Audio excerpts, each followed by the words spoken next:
I'm thinking of getting married and she wants to live here with you, Mom. His words left me stunned. First, my son announcing his intention to marry. A son who had just turned 40 this year and often lamented, even to me, about not having a girlfriend.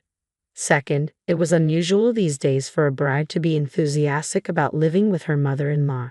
Until now, my son and I had shared this 2-bedroom apartment. My husband passed away from overwork before my son started elementary school. Since then, my son and I had supported each other. As a young child, he did his best to help me, even cooking dinner while I worked tirelessly day and night. Even after he grew up and started working, he stayed home, always concerned about me. He cared deeply and didn't want me to be alone and lonely. I had mixed feelings about him, and now he had announced his intention to get married. You don't have to worry about me. Why don't you find a place where you can live as a couple without any interruptions? I felt a pang of anxiety about living with a daughter-in-law. Before moving to this apartment, I had lived with my husband's parents in their house. It was an incredibly tough experience. My mother-in-law constantly nagged me and my father-in-law piled on chores every day. Within a year of marriage, I collapsed and had days when I couldn't even get out of bed. My mother-in-law would try to force me up to do housework. Terrified, I finally confessed everything to my husband. He was genuinely concerned and decided we needed to leave his parents' house. What kind of daughter-in-law are you, trying to steal our precious son? You can leave by yourself. My mother-in-law continued her tirade until the very last minute before we moved out. My husband turned his back on his parents and brought me to the apartment where we now live. That's why I couldn't agree to live with my son and his wife. No matter how friendly you try to be, your daughter-in-law is still a stranger. Living together will inevitably lead to frustrations. I knew from my bitter experience with my in-laws how hard it would be to endure such a life. With this in mind, I was hesitant to live with my daughter-in-law. Seeing my reluctance, my son decided to bring his future wife to our home. He wanted me to meet her and see what kind of person she was. Nice to meet you. I hope we can get along. She was 20 years old, much younger than my son. She was a very quiet girl, nervously keeping her eyes cast down. I couldn't help but wonder how such a young girl had met my son and decided to marry him. I couldn't stop wondering. Seeing my confused expression, my son, with a bashful smile, began to explain how they met. He's an instructor at a driving school, and she was one of his students. Most instructors there are pretty strict, but he was really kind, and before I knew it, I fell for him, she shyly explained. My son turned beet red. At first, I was surprised, but seeing the happiness on my son's face, I felt like crying. Finally, a woman had appeared who could support my son. You say you want to live with us? Are you really sure? If you need financial help, I can assist. Fortunately, I have some savings. If it can support my son and your happiness, I want to help as much as possible. I proposed this sincerely, but she shook her head vigorously. If you're okay with it, I really want to live together. I want to help out to repay you for all the hard work you've done. What a kind-hearted girl she was. Not only did she care for my son, but she also cared about me, her future mother-in-law. I was both surprised and touched. With her, I thought maybe we could make it work living under the same roof. Before I knew it, I found myself nodding in agreement. And so, my son and she got married, and we all started living together in our apartment. But the new bride turned out to be a surprising character. Just a week into our shared living, I began to feel a sense of unease. Mother-in-law, let me do all the housework. You take it easy. I had thought she would continue to work even after we lived together, but apparently she hadn't been working even before the marriage, and there was no sign of her getting a job. She did do the housework, but the laundry was sloppy and frankly, her cooking was not so great. But I felt if I said anything, she might take me as a nagging, difficult mother-in-law, so I chose to bear with it. Wanting to lighten her load a little, I said, "Thank you for always cooking. Let me handle dinner today. Why don't you take a break?" But she refused flatly. "No, I'll do it. Please don't take my work away from me." She stubbornly refused, and from the moment we decided to live together, I found myself unable to step into my own kitchen. Even when I tried to help with cleaning or vacuuming, she would snatch the tasks away with a slightly irritated look on her face. "Listen, mother-in-law, I've already told you it's my job. Please just stay out of it." Her attitude had changed drastically from when we first met after the wedding, leaving me bewildered. With my son working tirelessly to provide for his wife and me, taking on a part-time night job alongside his full-time day job, he often came home late. This left her and me alone in the house for long periods. She complained about almost everything I did, causing me to retreat more into my bedroom. Whenever I emerged for something as simple as using the restroom, I find her casually lounging in the living room, watching TV. I felt increasingly uncomfortable in my own home, often sighing quietly to myself. But that wasn't all. At one point, my son said something that completely surprised me. "Mom, don't you think you're making her work a little too hard? It's not fair to make her do all the housework." "What?" I exclaimed in surprise, my voice involuntarily rising. My son looked at me with a grimace, as though I were the villain. Despite my insistence on doing nothing, she had been portraying herself as the victim and complaining to my son. "I'm not making her do anything. She said she would handle all the housework." "Well, she's your daughter-in-law.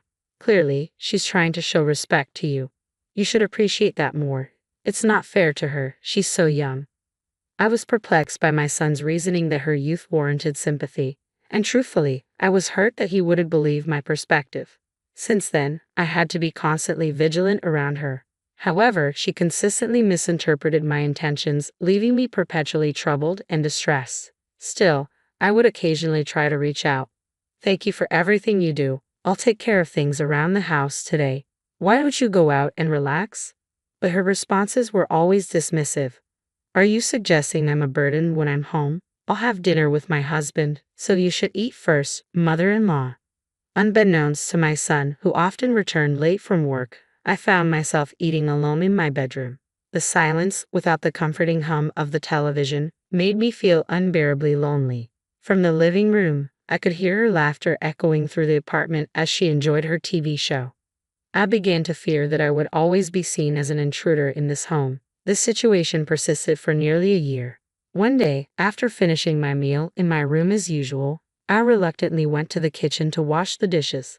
Avoiding the living room, which had been completely redecorated to fit my daughter-in-law's taste, I hurriedly started washing the dishes. Suddenly, I noticed my daughter-in-law lying on the sofa, slowly getting up. "Excuse me, could you stop it already?" Her first words left me speechless. Confused, I turned to face her as she glared at me. "Don't pretend you don't know," she snapped. "Your late husband built this apartment, right? I found out while cleaning your room the other day. You must have significant savings from the rental income. Why are you letting my husband work while you sit around at home?" Indeed, this apartment, where 8 families, including ours, reside, was built by my late husband for our family's future. He was a successful businessman who made the brave decision to create a separate living space for us, away from his parents. Losing my mother early in life, and with my father happily settled with his second wife, my husband became my sole pillar of support. "Even if something happens to me, I won't let you struggle," he assured me. He constructed this apartment to ensure I could lead a stable life indefinitely. With tenants, it provides a steady income. Yet our son works because he desires independence. Now married, he strives to support his family independently. Unfortunately, it seems his wife misunderstands, blaming me for any struggles he faces because of my presence. The words of my daughter-in-law persisted. Eventually, mothers who can't let go of their children become completely dependent on them financially, right? Frankly, it's annoying.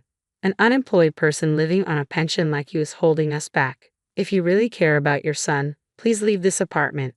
I couldn't comprehend what my daughter-in-law was saying at all. After all, wasn't it her idea for us to live together? I couldn't recall ever clinging to my son. "If you find it difficult to say, I'll talk to him directly. This apartment and the inheritance from your late husband belong to him, so I'm sure he'll arrange for you to move to a good nursing home."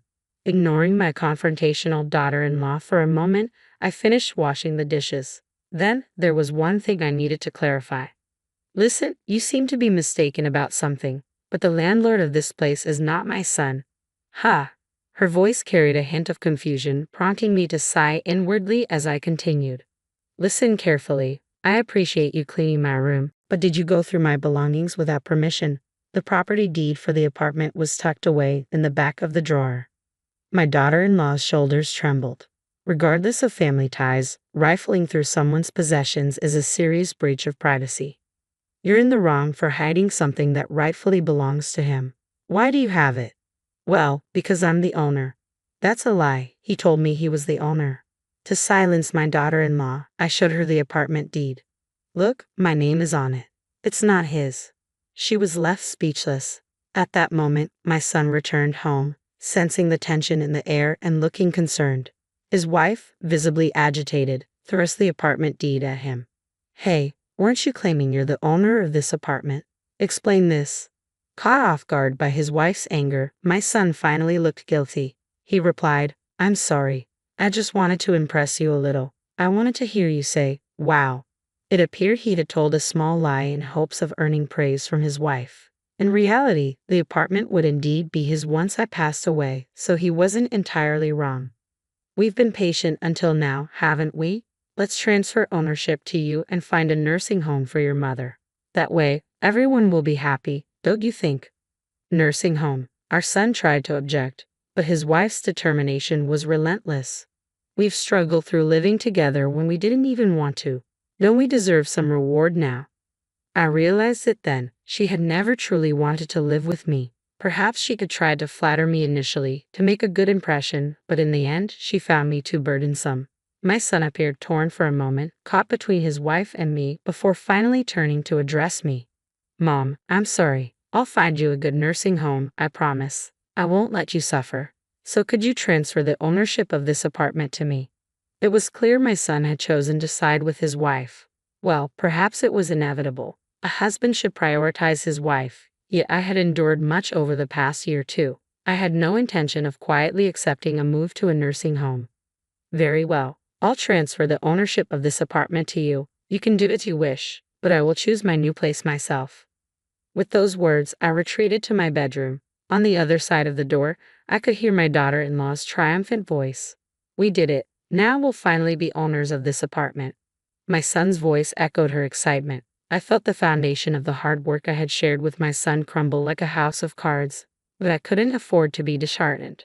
I began to plan my next steps. Several days later, true to my word, I transferred ownership of the apartment to my son and swiftly made arrangements to move out. I kept my new residence a secret. "Mom, thank you so much. I'll make you proud from now on."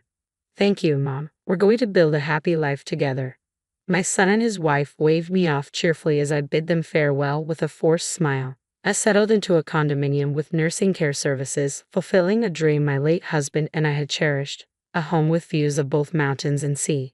The spacious, serene environment, free from the creaking floors of the old apartment, seemed to bring peace to my soul. Suddenly, my mobile phone rang.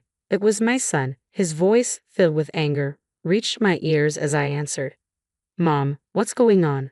The apartment has a severe termite infestation. They're saying it needs to be completely rebuilt." Just as I suspected, a few months before I moved out, termites had been discovered during a building inspection. The aging structure had prompted me to consider rebuilding, but with my son's busy schedule and no opportunity to discuss it, I had handled it myself. I had informed the other tenants ahead of time, and they had agreed to relocate without issue. Despite the mass exodus, my son and daughter-in-law seemed unaware of the urgency of the situation. "The apartment is yours now, isn't it? Whether you rebuild it or demolish it, it's up to you." "What? Both options are incredibly expensive. I can't afford it. Can't you contribute a little?" "Absolutely not. This discussion is closed." Truthfully, I had a substantial sum of money, savings from investing my late husband's inheritance totaling $1 million. Originally intended for my son's future, my feelings had shifted. That's why I could use it openly as a down payment for this condominium. My daughter-in-law interjected on the phone. "Why hasn't your son inherited a single cent from his father's estate? This isn't fair. That's not what we agreed on. Before my husband passed away, he left me a will bequeathing all his property to me. He had been concerned about his parents' greed and their potential influence over our son, his grandson. Thankfully, I had severed all ties with my in-laws after we parted ways. Afterward, my son spent all his savings on demolishing the apartment. His plan was to sell the land once cleared, but it turned out the property was leased from a third party, and per the agreement, it had to be returned after demolition. With his hopes of profiting dashed, the couple found themselves financially destitute.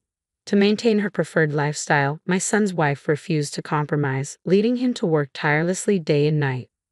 I changed my phone number to avoid their calls, yet somehow they discovered my address, sending me letters every month. I discarded them unread. I cherished my peaceful, solitary life too much to let anyone disrupt it. Outside my window, the azure sea and lush trees basked in sunlight.